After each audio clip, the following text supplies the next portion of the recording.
उजाला live, खबरों का उजाला। Channel को लाइक और सब्सक्राइब करें और हमारी सारी महत्वपूर्ण खबरों को अपने मोबाइल पर पाएं।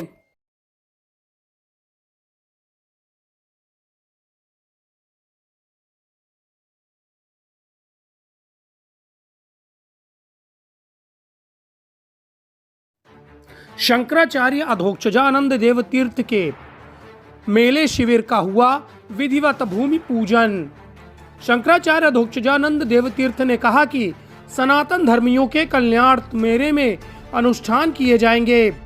वैदिक मंत्रोच्चार के बीच महाकुंभ नगर में किया गया शिविर का भूमि पूजन। श्री आद्य शंकराचार्य धर्मोत्थान संसद के महाकुंभ नगर में हर्षवर्धन चौराहे रोड सेक्टर 18 स्थित महाकुंभ शिविर का वैदिक मंत्रोच्चार के बीच भूमि पूजन किया गया। इस अवसर पर पूर्वामनाय गोवर्धन मठ पुरी पीठाधीश्वर जगत गुरु शंकराचार्य स्वामी अधोक्षजानंद देव तीर्थ ने कहा कि संगम की रेती पर विश्व कल्याण, विशेषकर बांग्लादेश के सनातन धर्मियों की रक्षा एवं उनके कल्याण के लिए अनेक अनुष्ठान किए जाएंगे।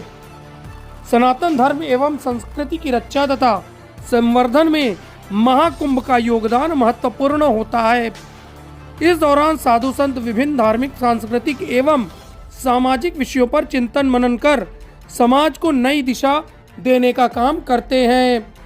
इस विशेष अवसर पर अखिल भारतीय निर्मोही अनी अखाड़ा के राष्ट्रीय अध्यक्ष श्री महंत राजेंद्र दास, यज्ञ सम्राट संत श्री बालक योगेश्वर दास, दिगंबर अनी अखाड़े के श्री महंत राम किशोर दास शास्त्री, जूना अखाड़ा के महंत मनोहर पुरी जी महाराज, दंडी स्वामी प्रबंधन समिति के प्रवक्ता ब्रह्म स्वरूप आश्रम जी, स्वामी पुरुषोत्तमाचार्य, उत्तर प्रदेश राज्य सूचना आयुक्त Padam Narayan Dwivedi, high court bar association के पूर्व अध्यक्ष अमरेंद्र नाथ सिंह, श्रृंगवेरपुर रामायण समिति के अध्यक्ष बालकृष्ण पांडे, कमलाकांत मिश्र सहित अन्य विशिष्ट जन मौजूद रहे। सनातन धर्म का सर्वोच्च धार्मिक समागम महाकुंभ मेला ये 13 जनवरी से लगने जा रहा है, जो 26 फरवरी तक चलेगा।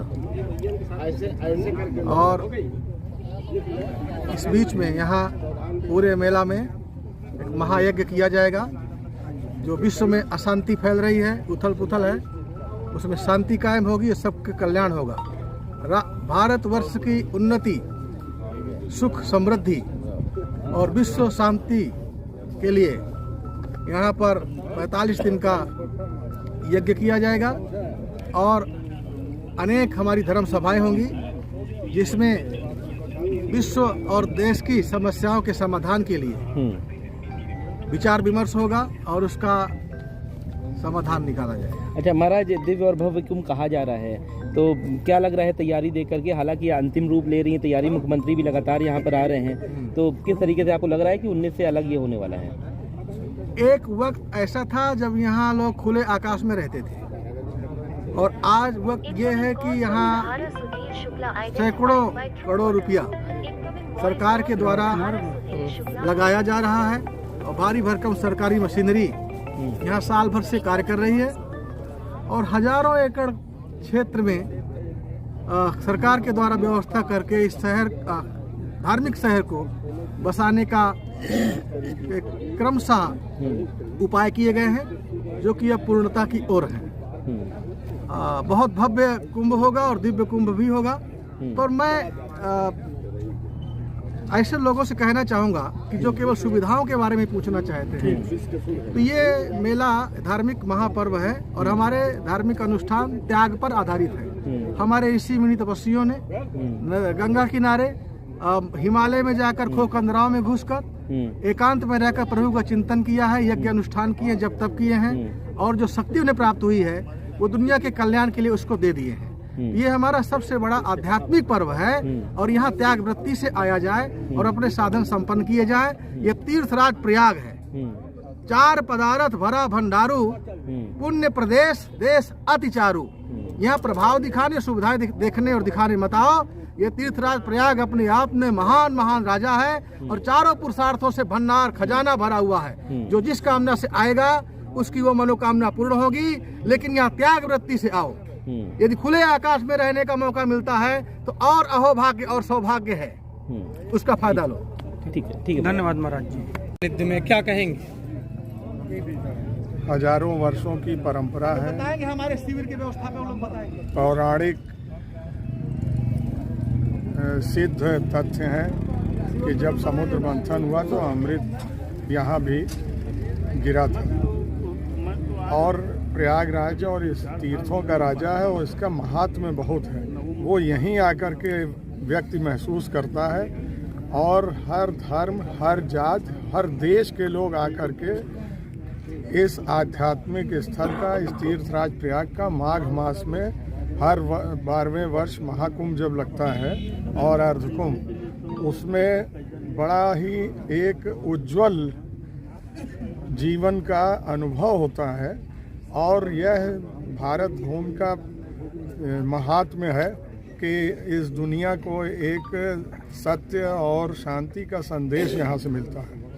आज दुनिया में उथल पुथल है, लोग एक दूसरे के खून के प्यासे हैं, लेकिन यह आध्यात्म और सनातन की ताकत ही है जो पर्यावरण को, जीवों के संरक्षण और मानवता के संरक्षण का संदेश देती है।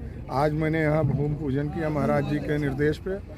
हम लोग यहाँ सभी देश के और बाहर के लोगों को आमंत्रित कर रहे हैं कि आवें इस आयोजन में, जो महाराज हर्षवर्धन ने एक राजा के रूप में अपना सर्वस्व न्योछावर और दान किया था यहाँ, उस परंपरा को आगे बढ़ाते हुए योगी जी ने जो यहाँ और मोदी जी ने आगे बढ़ाया है और उन्होंने मन से खुद स्वयं अपने प्रयास से आकर के लगातार आ रहे हैं कि मेला सुव्यवस्थित हो, इसके लिए हम लोग भी बहुत आभारी हैं और जो एक राजा का कर्तव्य है वो निभा रहे हैं। धन्यवाद महाराज जी।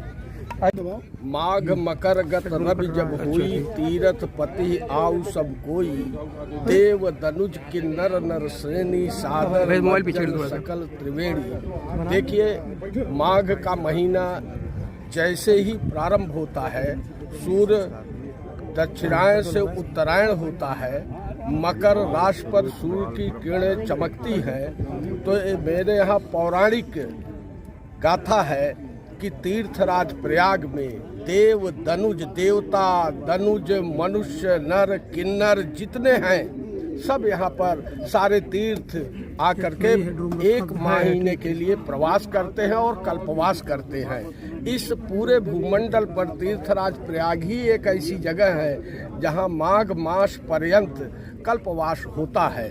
और उस कल्पवास के पहले जो तैयारियां होती है वो अद्भुत होता है और तैयारियां चल रही हैं। 13 तारीख को, 13 जनवरी को पौष पूर्णिमा है और 14 जनवरी को मकर संक्रांति है। उसी दिन से यह दिव्य और भव्य महाकुंभ का आयोजन संगम की रेती पर प्रारंभ हो जाएगा, जिसमें दुनिया भर के सनातनियों का महासमागम होता है और ये आदिकाल से परंपरा चली आ रही है।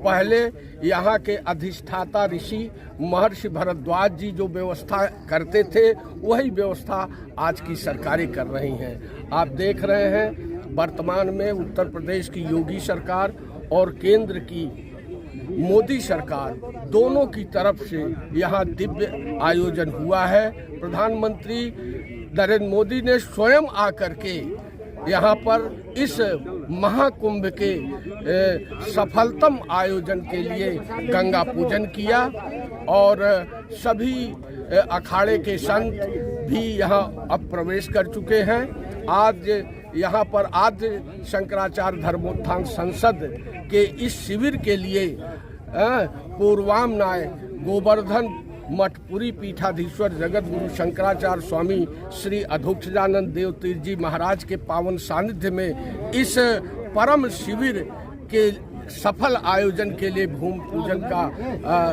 कार्यक्रम अनुष्ठान संपन्न हुआ। हम लोग सौभाग्यशाली हैं जो इस कार्यक्रम में उपस्थित होने का अवसर मिला। ईश्वर से प्रार्थना है, तीर्थराज प्रयाग से प्रार्थना है, माँ गंगा यमुना और अंतःसल्ला सरस्वती से प्रार्थना है कि यह भव्य दिव्य महाकुंभ का आयोजन सफलतम ढंग से निर्विघ्न ढंग से सफल हो।